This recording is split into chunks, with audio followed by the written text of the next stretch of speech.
quick and tasty Nigerian stew. Join me as I make this quick and tasty Nigerian stew. So usually I go to a farm where they kill the chickens and the goats for me. So this is how they bag them, and I just store them in my freezer. So this is a bag I brought out. Usually when I am washing my meat, that takes me the longest because I need my meat clean before it gets into that food. I won't bore you guys with the long video of me cutting parts of the meat with scissors, doing this and doing that. Mind you, the meat was already cleaned up at the farm where we bought it, but just my own peculiarity. I take exception to how I clean my meat.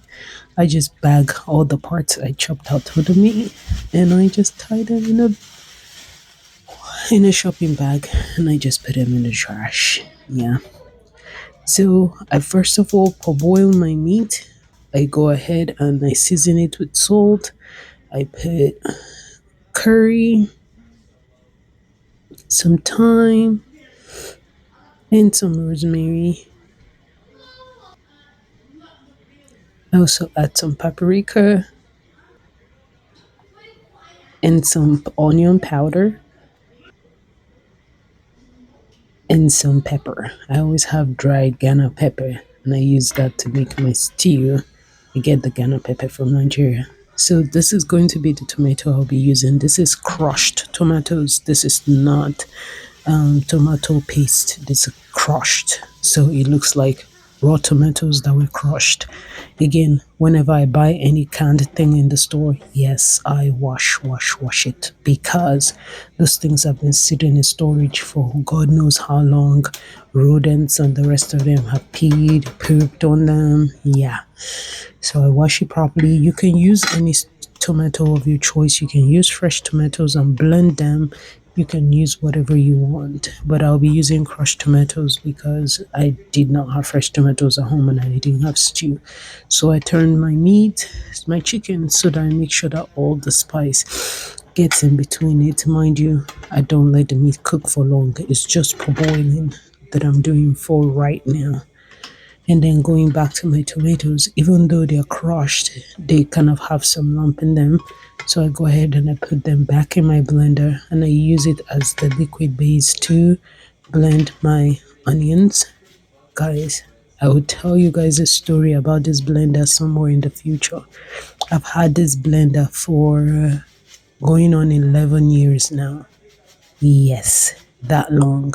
This blender is a keeper and it's a cheap blender. It was not even expensive. I go ahead and I blend the tomatoes with the onions. Back to the story of my blender. This blender, when I moved to the US, my husband had his own blender, and that particular night I was making beans and the blender broke and I ran out.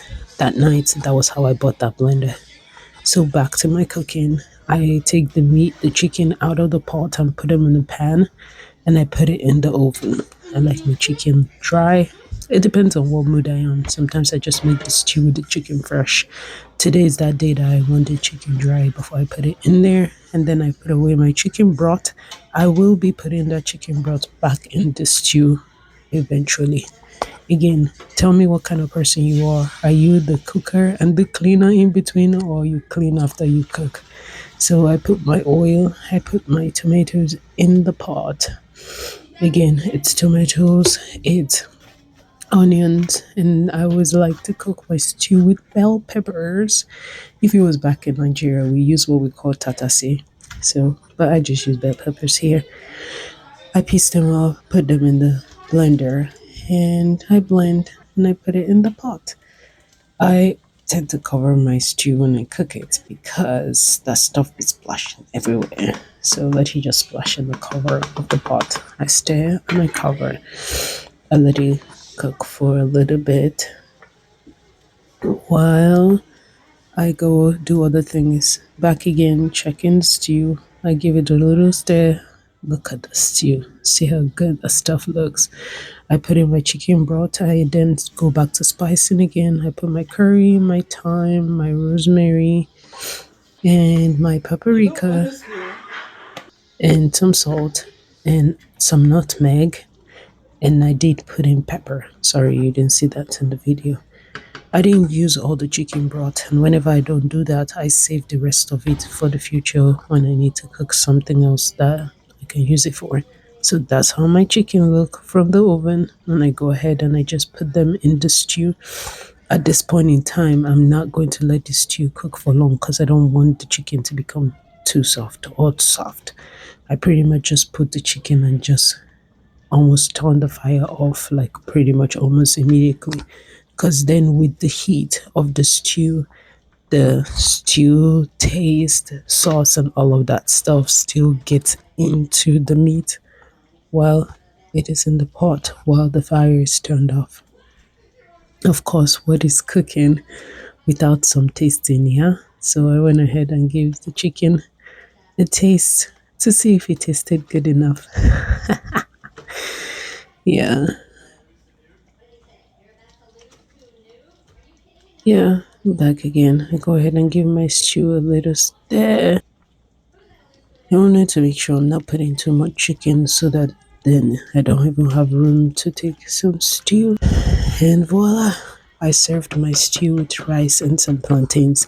Let me know if you'll be trying this stew recipe and let me know what you'll be pairing your stew with. Thanks for watching. Bye.